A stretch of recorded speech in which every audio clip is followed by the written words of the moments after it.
Hi, this is Rubino from Devil's Digest. I'm over here with Grant Martinez after Tuesday's spring practice. And Grant, sometimes we get the opportunity you have to go ahead and step up and seize it, and that's exactly what happened on Saturday's scrimmage. You had 8 catches for 73 yards when Demar Nelson went down. Just talk about the scrimmage that you had and really the spring you had until now. I think I've really improved on my spring so far. You're just taking every day to get better. Coach Long obviously working with me a lot with a low amount of tight ends. Obviously Saturday, Demar had a little injury, but you just have to step in and make plays for the team. What skills in specific have you really worked on in the offseason to go ahead and get into the spring in the best shape that you can, both physically and technically? Definitely adding some weight. That was key for me. Put on 20 pounds, added some strength to Coach Grizz in the weight room. And then for me, it was all about footwork and inline blocking and stuff like that. Obviously, I've really improved on that, able to get out there, so that helped me a lot. I mean, we talk about the weight. Is that really just, I guess, your biggest factor, so to speak, that you need to go ahead and take care of as you get closer to the season? Because obviously, a tight end is not all about receiving; it's also about blocking. And I know when I talked to you previous times, you said that's one area you want to improve on. Is that something that's really just adding more weight, or is there some other stuff that needs to be taken care of, so to speak, to go ahead and improve the blocking aspect?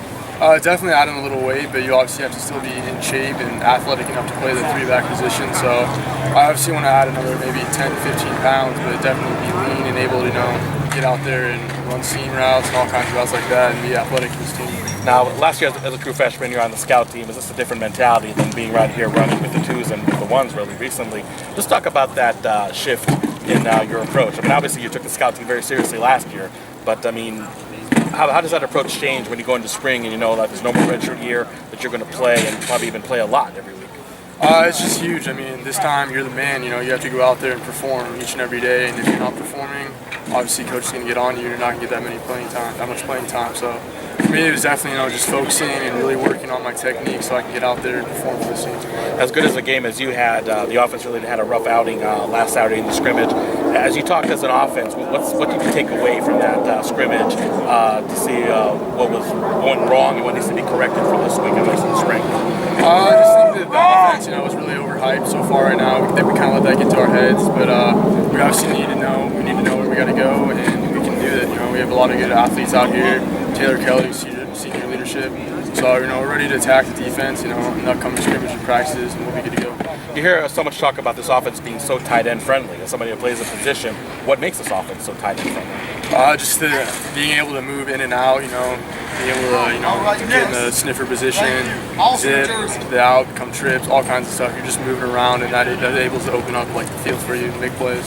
So when you talk about your personal goals for the spring, is it really just seizing that starting position, the first and most important goal, or what are the things you want to achieve by the end of spring? I just want to help this team in any way I can so that we can win a national championship, whether that's special teams or starting offense, thunder, heavy packages, whatever I need to do to help this team win. And last question, all throughout the recruiting process, you did not hide the fact how much big of a Sun Devil fan you are. Is it right now, when you have this success, not only being on the team, but being successful on the team like you were last Saturday, is that just really living the dream? Yeah, I mean, it's awesome, just having the support of all the fans and stuff out there, and throwing up the fork to you and all kinds of stuff, it just really makes you feel good, and proud to be a Sun Devil. Okay, Grant, thank you very much. Thank you. Grant Martinez, this is Rubino from Devil's Digest.